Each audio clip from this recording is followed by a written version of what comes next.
नमस्कार। उनकी कलम मेरी आवाज में आप सभी का स्वागत है। आइए सुनते हैं कहानी हेमंती, जिसे लिखा है गुरुदेव रविन्द्रनाथ टैगोर जी ने। कन्या के पिता सब्र कर रहे थे, पर वर के पिता ने सब्र करना ना चाहा। उन्होंने देखा लड़की के विवाह की उम्र पार हो चुकी है और कुछ दिन बीतने पर तो उसे शिष्ट या अशिष्ट किसी भी उपाय से दबा रखने का अवसर भी पार हो जाएगा। लड़की की उम्र अवाध रूप से बढ़ अवश्य गई है, किंतु तुलना में दहेज के रुपयों का भारीपन अभी उससे कुछ ऊपर है, इसलिए जल्दी है। मैं वर था, इसलिए विवाह के बारे में मेरे मत की जानकारी अनावश्यक थी। मैंने अपना काम किया है, FA पास करके छात्रवृत्ति पाई है, इसलिए प्रजापति के दोनों पक्ष, कन्या पक्ष और वर पक्ष अत्यधिक विचलित हो उठे।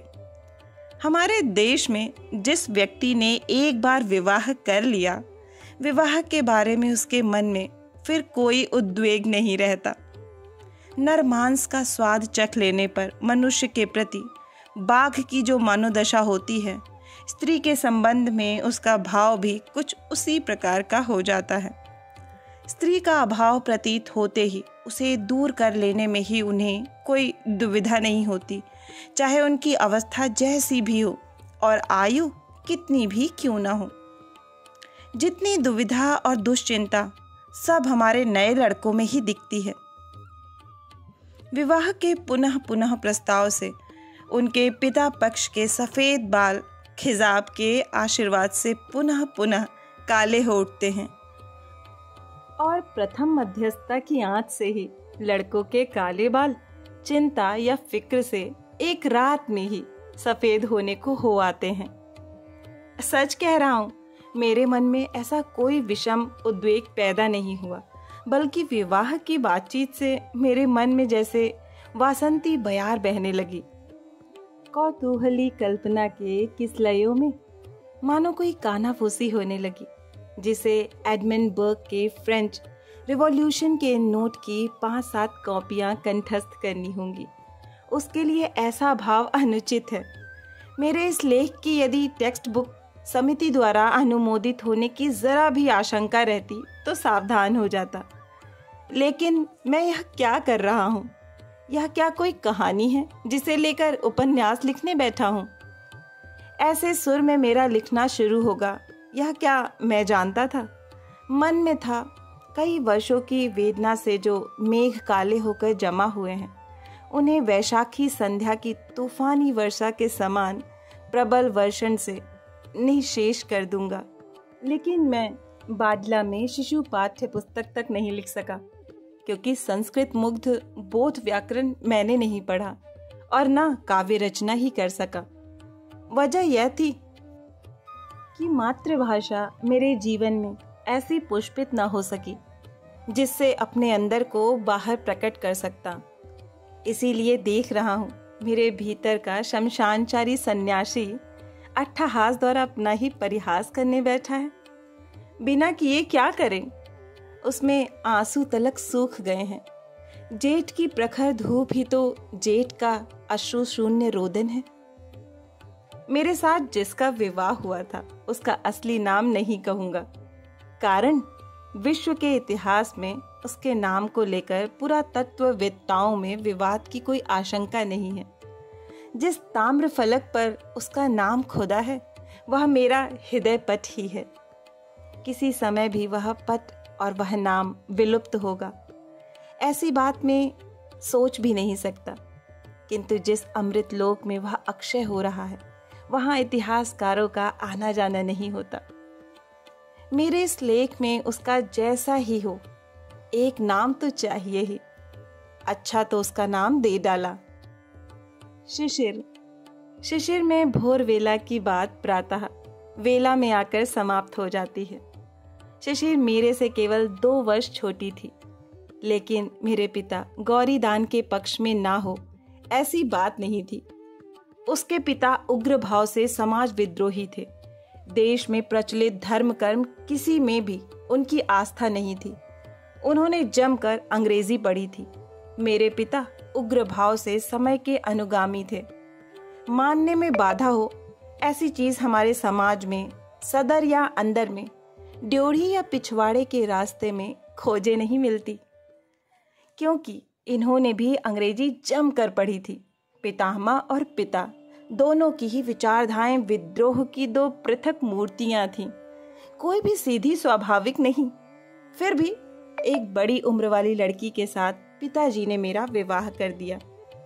उसका कारण यह था कि लड़की बड़ी उम्र वाली थी, इसलिए दहेज की रकम भी बड़ी थी। शिशिर मेरे ससुर जी की इकलौती बेटी थी। पिताजी का विश्वास था कि कन्या के पिता की सारी संपत्ति भावी जामात के भविष्य के गड्ढे को भरने वाली है। मेरे ससुर जी ने किसी खास विचारधारा की बला नहीं पाली थी। वे पश्चिम की ओर किसी पहाड़ी रियासत के किसी राजा के अधीनस्थ कोई बड़े ओहदे पर थे। शिशिर जब गोद में थी तभी उसकी माँ की मृत्यु हो गई थी। कन्या प्रति वर्ष एक वर्ष करके बड़ी होती जा रही थी। यह बात मेरे ससुर की दृष्टि में आई ही नहीं। वहाँ उनके समाज में भी ऐसा कोई व्यक्ति नहीं था जो उनकी आंखों में अंगुली डालकर यह दिखा देता। यथा समय शिशिर की उम्र 16 वर्ष हुई, किंतु वह 16 स्वभाव का था, समाज का 16 नहीं। किसी ने उसकी उम्र के विषय में सावधान होने की सलाह नहीं दी। उसने भी अपनी उम्र की ओर मुड़कर नहीं देखा। मैं तब कॉलेज के तृतीय वर्ष में था। मेरी उम्र 19 साल की थी और तभी मेरा विवाह हुआ। यह उम्र समाज की दृष्टि या समाज सुधारकों की दृष्टि में उपयुक्त है या नहीं, इसे लेकर दोनों पक्ष लड़ते हुए खून खराबी क्यों न करें, किंतु मैं कहता हूँ यह उम्र परीक्षा पास करने के लिए कितनी ही अच्छी क्यों न हो, पर विवाह संबंध के लिए भी कुछ कम अच्छी नहीं है। विवाह का अरुणोदय एक चित्र के आभास से हुआ। मैं पाठ कंठस्थ कर रहा था। मजाक का रिश्ता रखने वाली एक आत्मीया ने मेरी मेज पर शिशिर की तस्वीर को रखते हुए कहा, एकदम जी तोड़ मेहनत द्वारा अब असली पढ़ाई पढ़ो। किसी एक अनाड़ी छाया चित्रकार का खींचा चित्र। माँ तो थी नहीं, इसलिए किसी ने कसकर बाल बांधकर, जूड़े में जरी लपेटकर, साहा या मलिक कंपनी का बेतुका भड़कीला जैकेट पहनाकर वर पक्ष की आंखों को लुभाने के लिए जालसाजी की कोशिश नहीं की थी। एक बहुत ही सीधा साधा सा चेहरा, सीधी सादी 2 आंखें और सीधी सादी एक साड़ी, लेकिन सारा कुछ मिलाकर यह ऐसी महिमा थी जिसका मैं बखान नहीं कर सकता। जैसी तैसी एक चौकी पर बैठी, पीछे एक धारीदार दरी लटक रही थी, बगल में एक तिहाई पर रखे फूलदान में गुलदस्ता और गलीचे पर साड़ी की तिरछी किनारी के नीचे 2 नंगे पैर। पट के चित्र को मेरे मन की जादुई सोने की सलाई के छूते ही वह मेरे जीवन में जाग उठी। वे 2 काली आंखें मेरे समस्त भावों के बीच ना जाने कैसे ताकती रहीं और तिरछी किनारी के नीचे के 2 नंगे पैरों ने मेरे हृदय को अपना पद्मासन बना लिया। पंचांग के पन्ने पलटते हुए 2-3 विवाह के लग्न पीछे रह गए, पर ससुर जी को छुट्टी ही नहीं मिली। उधर सामने एक अकाला 4-5 महीने जोड़कर मेरी कंवारी उम्र की सीमा को 19वें वर्ष से निरर्थक 20वें वर्ष की ओर ठेलने का चक्रांत चला रहा था। ससुर और उनके मुनीम पर गुस्सा आने लगा। जो हो, अकाल के ठीक पूर्व लगन में आकर विवाह का दिन ठहरा। उस दिन की शहनाई की हर एक तान का मुझे स्मरण आ रहा है। उस दिन के प्रति क्षण को मैंने अपनी सारी चेतना द्वार स्पर्श किया है। मेरी 19 वर्ष की वह उम्र मेरे जीवन में अक्षय हो रही थी। विवाह मंडप में चारों ओर हो रहे शोरगुल के बीच कन्या का कोमल हाथ मेरे हाथ में आ पड़ा। परम आश्चर्य, मेरा मन बार बार कहने लगा, मैंने पाया, मैंने इसे पाया। किसे पाया? यह तो दुर्लभ है, यह तो मानवी है। इसके रहस्य का क्या अंत है। मेरे ससुर का नाम गौरी शंकर है, जिस हिमालय के वे जैसे मीत हों। उनके गांभीर्य के शिखर प्रांत पर एक स्थिर हंसी उज्जवल हो विराज रही थी और उनके हृदय के भीतर स्नेह का एक सोता था। उसका पता जिन्होंने भी पाया वे उन्हें छोड़ना नहीं चाहते थे। कर्म क्षेत्र में लौटने के पूर्व मेरे ससुर जी ने मुझे बुलाकर कहा, बेटा, मैं अपनी कन्या को 17 वर्षों से जानता हूँ और तुम्हें मात्र इन कई दिनों से। फिर भी वह तुम्हारे ही हाथों रही। जो धन सौंप दिया उसका मूल्य जैसे समझ सको, इससे अधिक और क्या आशीर्वाद दे सकता हूँ। उनके समधी और समधिन दोनों ने उन्हें बार बार आश्वासन देते हुए कहा, समधी जी, आप कोई चिंता ना करें। आपकी कन्या जैसे पिता को छोड़कर आई है, वैसे ही यहाँ उसे माँ बाप दोनों ही मिले। उसे बाद ससुर जी कन्या से विदा लेते समय मुस्कुराए और बोले, बेटी, मैं चला। तेरा एकमात्र यह पिता आज से यदि उसका कुछ खो जाए, चोरी चला जाए या नष्ट हो जाए तो मैं उसके लिए उत्तरदायी नहीं। कन्या बोली, क्या खूब कहा। कहीं यदि जरा सा भी नुकसान हुआ तो तुम्हें ही क्षतिपूर्ति करनी होगी। अंत में नित्य ही जिन विषयों में उनसे गड़बड़ी होती थी, उनके बारे में उसने पिता को बार बार सावधान किया। खान पान के मामले में मेरे ससुर जी पर्याप्त संयम नहीं रख पाते थे। ऐसे कई कुपथ्य थे जिन पर उनकी विशेष आसक्ति थी। पिता को उन सब प्रलोभनों से यथासंभव दूर रखना कन्या का विशेष दायित्व था।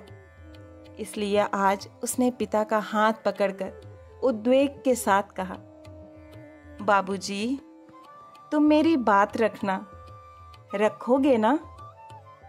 पिता ने हंसकर कहा, मनुष्य प्रण करता है और फिर वचन तोड़कर चैन की सांस लेता है, इसलिए वचन ना देना ही सबसे अधिक निरापद है। पिता के चले जाने के बाद कमरे का दरवाजा बंद हो गया। फिर उसका क्या हुआ, किसी को मालूम नहीं। पिता और पुत्री की अश्रुहीन विदाई वेला को बगल वाले कमरे से कौतूहली अंतःपुरवासियों के दल ने देखा और सुना। आश्चर्य है, सूखे प्रदेश में रहकर ये भी शुष्क हो गए हैं। मोह ममता बिल्कुल नहीं। मेरे ससुर जी के मित्र वनमाली बाबू ने ही हमारे विवाह की मध्यस्थता की थी। वे हमारे परिवार के भी परिचित व्यक्ति हैं।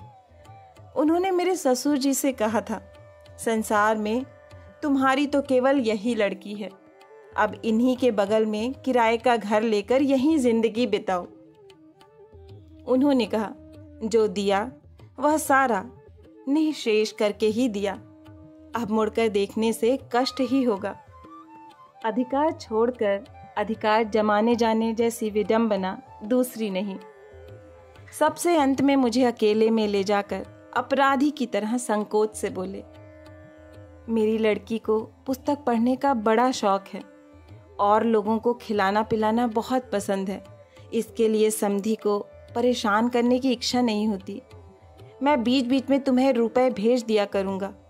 तुम्हारे पिताजी को मालूम होने पर वे नाराज तो नहीं होंगे? यह प्रश्न सुनकर कुछ आश्चर्य हुआ।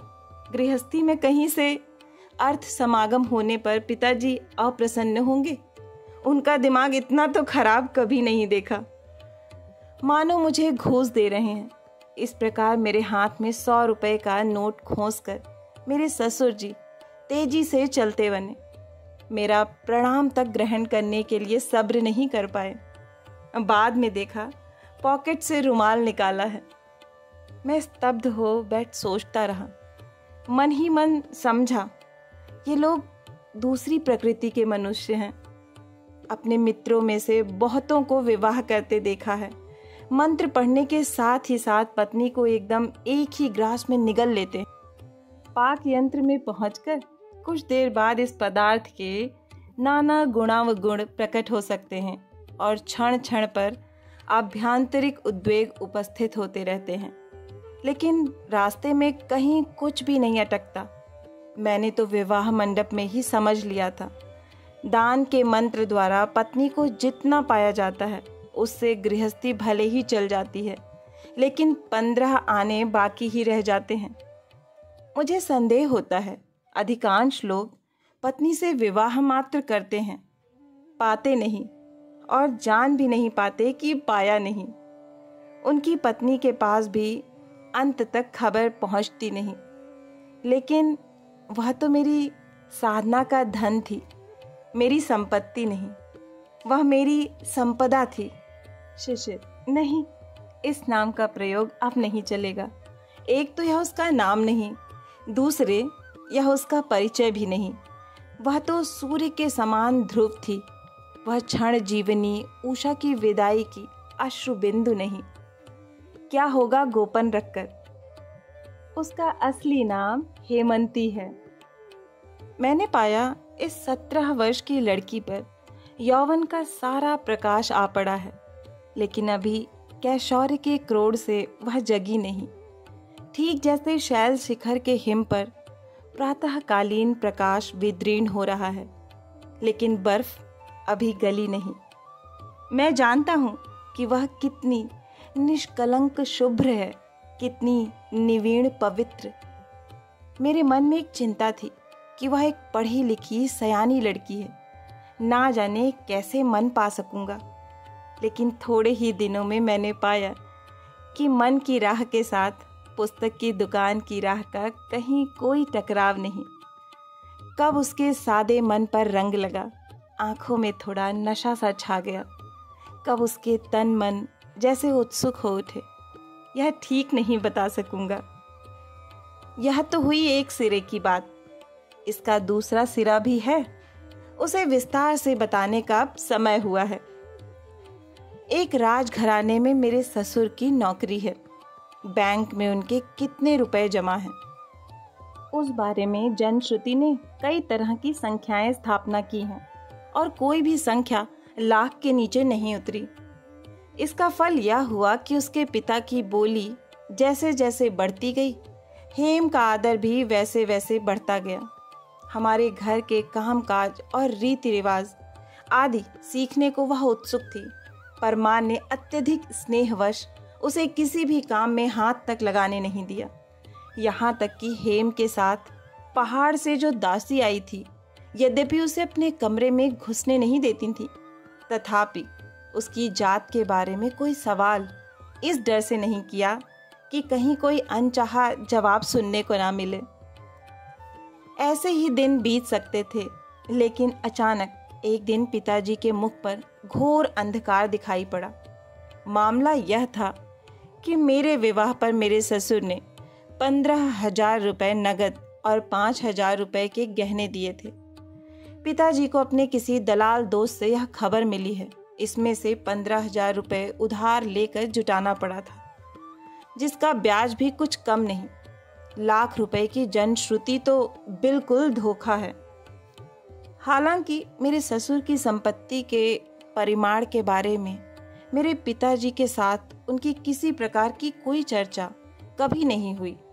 फिर भी ना जाने पिताजी ने किस युक्ति से यह निर्णय ले लिया कि उनके समधी ने जानबूझकर उनके साथ धोखा किया है।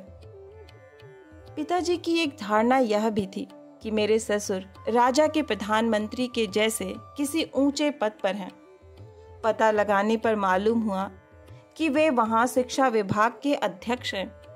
पिताजी ने कहा, यानी स्कूल का हेडमास्टर। दुनिया में जितने सम्मानित पद हैं उनमें सबसे घटिया। पिताजी को बड़ी आशा थी कि मेरे ससुर आजकल में जब कभी भी अवसर ग्रहण करेंगे तब मैं ही राजमंत्री बनूंगा।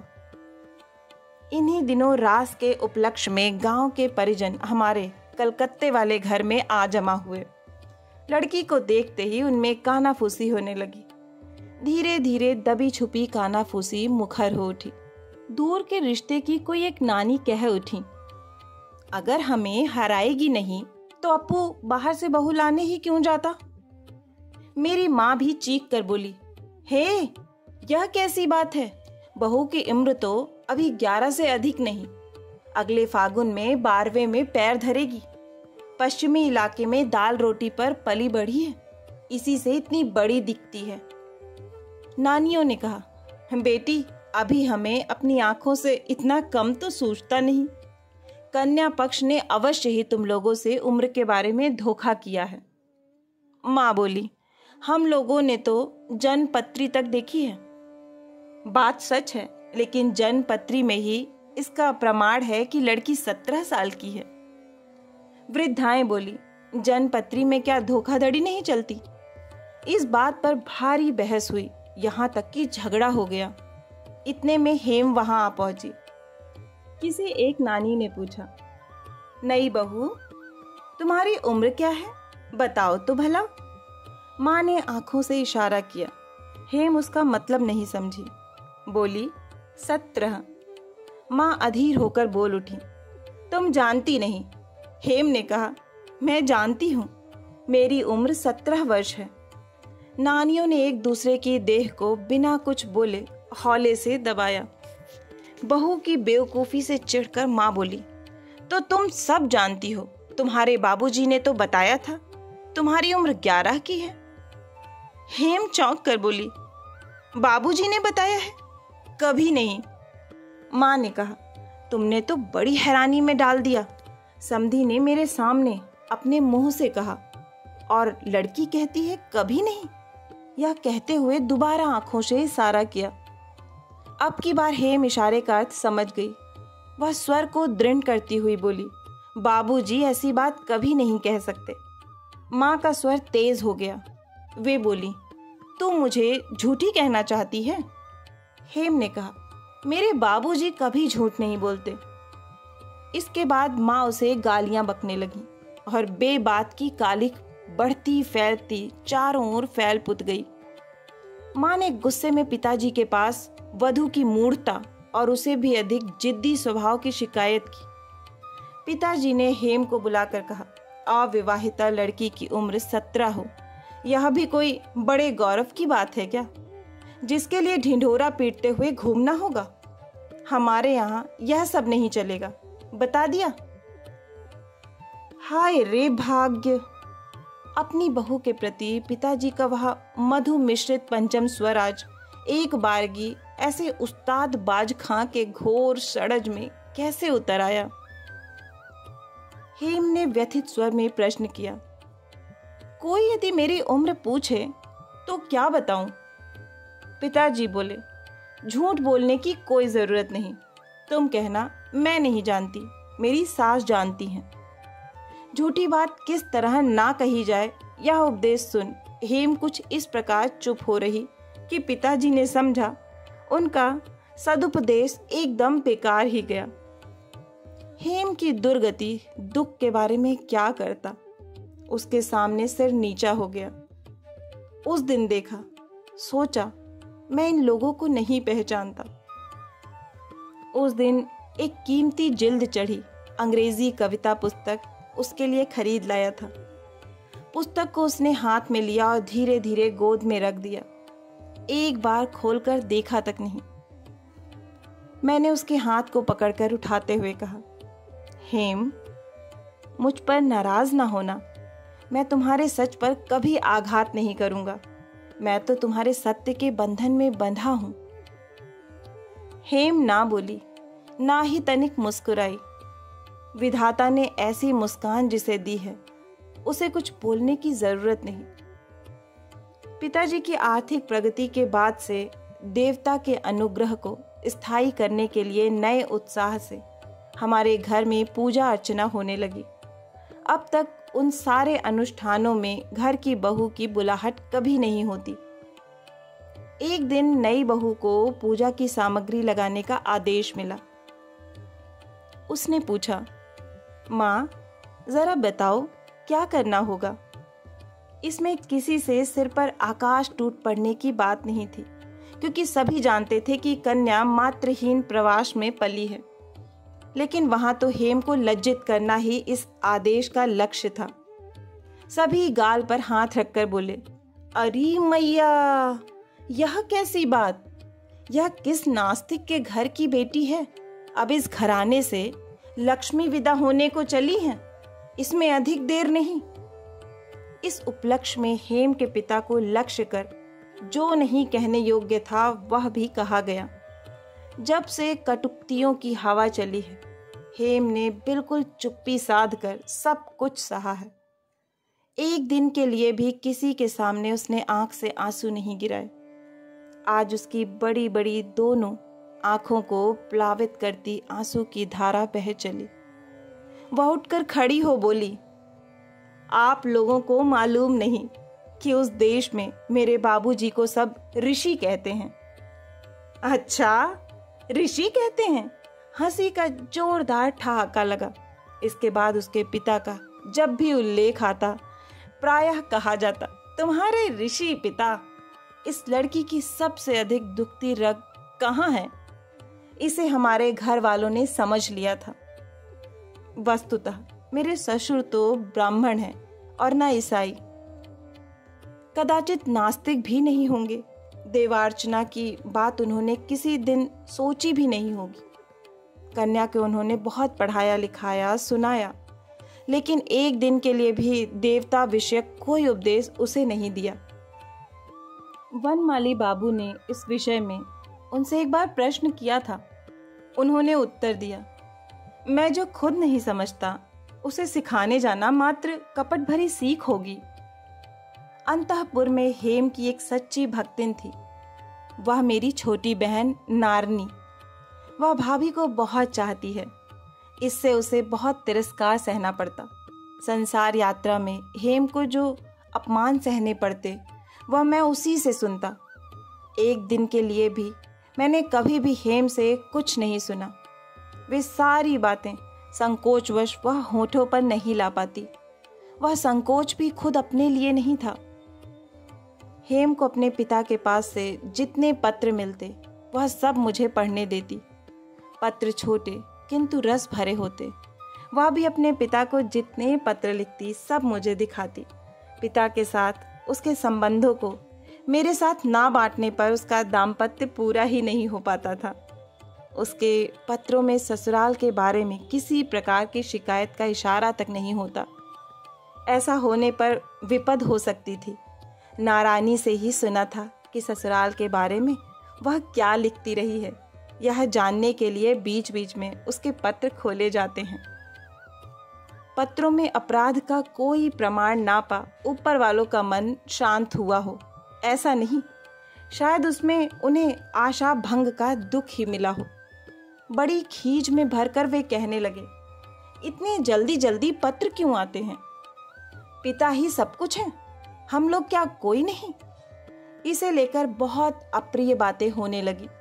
मैंने क्षुब्ध होकर हेम से कहा, तुम्हारे पिता के पत्र और किसी के हाथ ना देकर मुझे ही देना।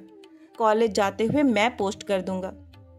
हेम ने हैरानी से पूछा, क्यों? मैंने संकोचवश कोई उत्तर नहीं दिया। अब घर में सबने कहना शुरू कर दिया, इसने अपू का दिमाग बिगाड़ दिया है। बीए की डिग्री ताक पर धरी रहेगी। लड़के का क्या दोष? यह तो ठीक ही है, दोष सारा बेचारी हेम का ही है। उसका दोष यह है कि उसकी उम्र 17 साल है। उसका दोष यह है कि मैं उससे प्रेम करता हूँ। उसका दोष यह कि विधाता का यह विधान है, इसलिए मेरे हृदय के पोर पोर में सारा आकाश आज बंसी बजा रहा है। बीए की डिग्री मैं निरासक्त भाव से भाड़ में झोंक सकता था, लेकिन हेम के कल्याण का प्रण किया था। पास करूंगा ही और अच्छी तरह पास करूंगा। इस प्रण की रक्षा उस दशा में मुझे 2 कारणों से संभव पर दीख पड़ती। एक तो हेम के प्रेम में एक ऐसा आकाश सा विस्तार था जो संकीर्ण आसक्ति में मन को बांधे नहीं रख सकता था। उस प्रेम के चारों ओर एक बड़ी सुहानी बयार सी बहती रहती। दूसरे, परीक्षा के लिए जिन पुस्तकों का पढ़ना आवश्यक था उसे हेम के साथ मिलकर पढ़ना कोई असंभव कार्य नहीं था। मैं परीक्षा पास करने की तैयारी में कमर कसकर जुट गया। एक दिन रविवार की दोपहरी में बाहर के कमरे में बैठकर मार्टिनी के चरित्र तत्व पुस्तक के विशेष पंक्तियों की राह के बीचों बीच नीले पेंसिल का हल चलाए जा रहा था। इतने में अचानक मेरी दृष्टि बाहर की ओर गई। मेरे कमरे के सामने आंगन के उत्तर की ओर अंतःपुर में जाने की एक सीढ़ी थी। उसी से सटी हुई बीच बीच में सीखीचेदार एक खिड़की थी। मैंने देखा उसी खिड़की पर गुमसुम सी हेम पश्चिम की ओर ताकती हुई बैठी है। उस ओर मल्लिक के बाग में कचनार का पेड़ गुलाबी फूलों से लदा था। मेरी छाती में सहसा धपाक से एक झटका लगा। मन से उदासीनता का आवरण छिन्न हो गिर पड़ा। इस निःशब्द गंभीर वेदना के रूप को मैंने इतने दिनों तक इतने स्पष्ट रूप में कभी नहीं देखा था। और कुछ नहीं, मैं केवल उसके बैठने की भंगिमा भर देख पा रहा था। उसकी गोदी में एक हाथ पर दूसरा हाथ स्थिर पड़ा हुआ था और सिर दीवार के सहारे टिका, खुले बाल बाएं कंधे से होते हुए सीने पर फैले हुए। मेरे हृदय में शून्यता की एक हूक सी उठी। मेरा अपना जीवन इतना लबालब भरा हुआ था कि मैं कहीं किसी शून्यता की ओर कभी गौर नहीं कर पाया था। आज अचानक ही अपने अत्यंत निकट निराशा की एक बहुत बड़ी गहरी खाई देखी। मैं कैसे किससे उसे पाटूं? मुझे तो कुछ भी छोड़ना नहीं पड़ा, ना परिजन, ना आदत, ना और कुछ। हेम तो सब कुछ छोड़कर मेरे पास आई है। उसका परिमाण कितना है यह मैंने कभी अच्छी तरह सोचकर नहीं देखा था। हमारे परिवार में वह अपमान के कांटों की शैया पर बैठी है। उस शैया पर मैंने भी उसके साथ हिस्सेदारी बटाई है। उस दुख में हेम के साथ मेरा भी जुड़ाव था, उसमें हम अलग नहीं थे। लेकिन यह गिर नंदिनी 17 वर्ष की अवधि तक अंतर बाहर कितनी विशाल मुक्ति के बीच पली है। किस निर्मल सत्य और उर आलोक में उसकी प्रकृति ऐसी रिज शुभ्र और सबल हो उठी है। उससे हेम किस निरतिशय और निष्ठुर रूप से विच्छिन्न हुई है। इतने दिनों तक उसे मैं पूरी तरह से अनुभव नहीं कर पाया था, क्योंकि वहां उसके साथ आसन समान नहीं था। हेम अंदर ही अंदर पल पल तिल तिल घुटकर मर रही थी। उसे मैं सब दे सकता था, लेकिन मुक्ति नहीं। वह मेरे अपने ही अंतर में कहाँ। इसलिए कलकत्ते की गली में उस सीखचों के अवकाश से निर्वाक आकाश के साथ उसके निर्वाक मन की गुपचुप बातें होती। और कभी कभी रात में अचानक नींद खुल जाती तो पता वह बिस्तर पर नहीं, हाथ पर सिर रख तारों से भरे आकाश की ओर मुंह किए छत पर लेटी है। मार्टिनी का चरित्र तत्व पड़ा रहा। सोचने लगा, क्या करूं? बचपन से ही पिताजी से मेरे संकोच का अंत नहीं था। कभी भी उनके सामने दरबार करने का साहस या अभ्यास मेरा नहीं था। उस दिन अपने को रोक नहीं सका। लाज संकोच छोड़कर उनसे कह बैठा, बहू की तबीयत अच्छी नहीं है, उसको एक बार उसके पिता के पास भेजना ठीक होगा। पिताजी को जैसे एक काठ मार गया। मन में तनिक भी संदेह नहीं हरा कि हेम ने ही इस प्रकार के अभूतपूर्व साहस के लिए मुझे तैयार किया है। उसी समय वे उठे और अंतःपुर में जाकर हेम से पूछा, बहू जरा मैं भी तो सुनूं कि तुम्हें क्या बीमारी है। हेम बोली, बीमारी तो कुछ नहीं है। पिताजी ने सोचा यह उत्तर तेज दिखाने के लिए है, किंतु हेम की देह दिन प्रतिदिन सूखती जा रही थी। इसे हमने प्रतिदिन देखते रहने का अभ्यास के कारण समझा नहीं। एक दिन वनमाली बाबू ने उसे देखा तो चौंक पड़े। अरे यह क्या हेमी, यह तेरा चेहरा कैसे मुरझा गया है? तू बीमार तो नहीं? हेम बोली, नहीं। इस घटना के 10 दिन बाद ही ना कोई बात ना चीत, अचानक मेरे ससुर जी आ पहुंचे। हेम के गिरते स्वास्थ्य के बारे में अवश्य ही वनमाली बाबू ने उन्हें चिट्ठी लिखी होगी। विवाह के बाद पिता से विदा लेते समय पुत्री ने अपने आंसू रोक लिए थे। अब की मिलन के दिन पिता ने ज्यों ही उसकी ढोड़ी को पकड़कर मुंह ऊपर उठाया, त्यों ही हेम की आंखों के आंसू रोके नहीं रुक पाए। पिता भी एक शब्द नहीं बोल सके, पूछा तक नहीं, तू कैसी है? मेरे ससुर ने कन्या के मुख पर ऐसा कुछ देखा जिससे उनकी छाती फट गई। हेम पिता के हाथ पकड़े उन्हें सोने के कमरे में लिवा गई। कितनी ही बातें तो पूछने की थी, स्वास्थ्य भी ठीक नहीं दिख रहा है। पिता ने पूछा, तू मेरे साथ चलेगी बेटी? हेम कंगालिन सी बोल उठी, चलूंगी। पिता ने कहा, अच्छा पहले सब ठीक ठाक कर लो। मेरे ससुर अगर अत्यंत उद्विग्न नहीं हुए होते तब इस घर में घुसते ही अनुभव कर पाते कि अब यहाँ उनके वे दिन नहीं रहे। सहसा उनके आविर्भाव को उपद्रव समझा गया। पिताजी ने तो अच्छी तरह बात ही नहीं की। मेरे ससुर को याद था कि उनके समधी ने कभी उन्हें बार बार आश्वासन दिया था कि जब भी जी में आए आप कन्या को खुशी खुशी घर ले जा सकते हैं। इस सच की अनदेखी हो सकती है, यह बात वे मन में भी ना ला सके। पिताजी तंबाकू का कश खींचते खींचते बोले, समधी जी, मैं तो कुछ कह नहीं सकता, तो फिर एक बार घर के मत्थे जिम्मेदारी सौंपने का बहाना मेरा जाना हुआ था। समझ गया कुछ होने हवाने को नहीं, हुआ भी कुछ नहीं। बहू की तबीयत अच्छी नहीं, इतना अन्यायपूर्ण दोषारोपण। ससुर जी ने स्वयं एक अच्छे डॉक्टर को बुलाकर जांच करवाई। डॉक्टर ने कहा, जलवायु परिवर्तन आवश्यक है, नहीं तो अचानक कोई सख्त बीमारी हो सकती है। पिताजी ने हंसकर कहा, अचानक ही सख्त बीमारी तो जिस किसी को भी हो सकती है, यह भी कोई बात हुई भला? मेरे ससुर बोले, आप जानते तो हैं कि ये एक प्रसिद्ध डॉक्टर हैं, इनकी बात क्या? पिताजी ने कहा, मैंने ऐसे तमाम डॉक्टर देखे हैं।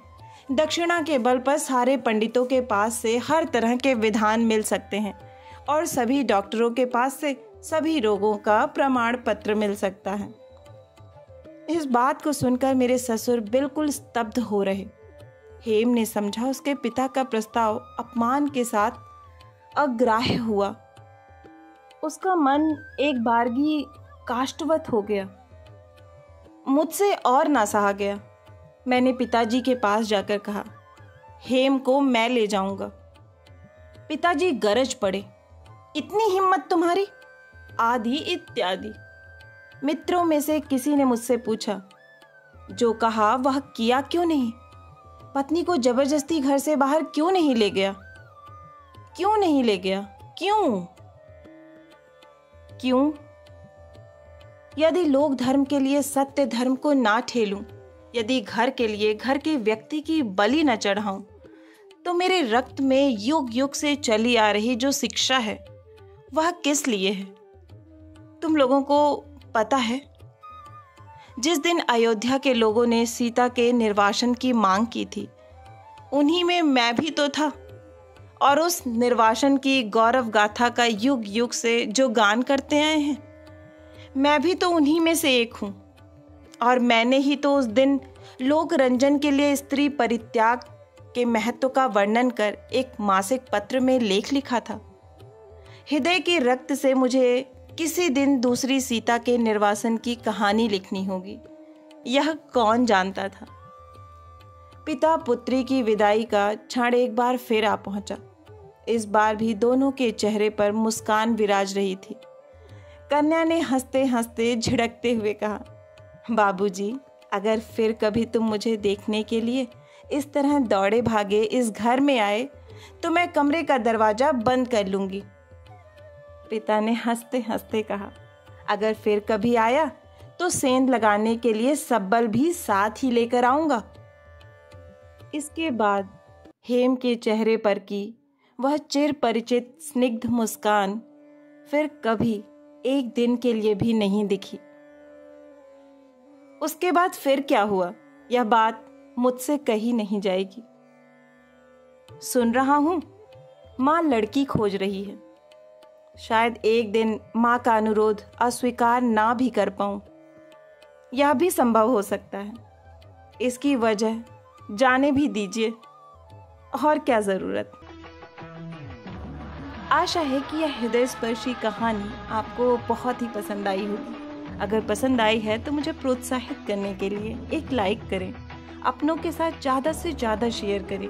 नीचे कमेंट बॉक्स में कमेंट करके बताएं कि आपको कहानी कैसी लगी। और अगर आप इस चैनल पर नए हैं और इससे जुड़ना चाहते हैं तो इसे सब्सक्राइब करना ना भूलें। फिर मिलती हूँ एक नई कहानी या कविता के साथ। तब तक के लिए आप सभी का कहानी सुनने के लिए बहुत बहुत धन्यवाद।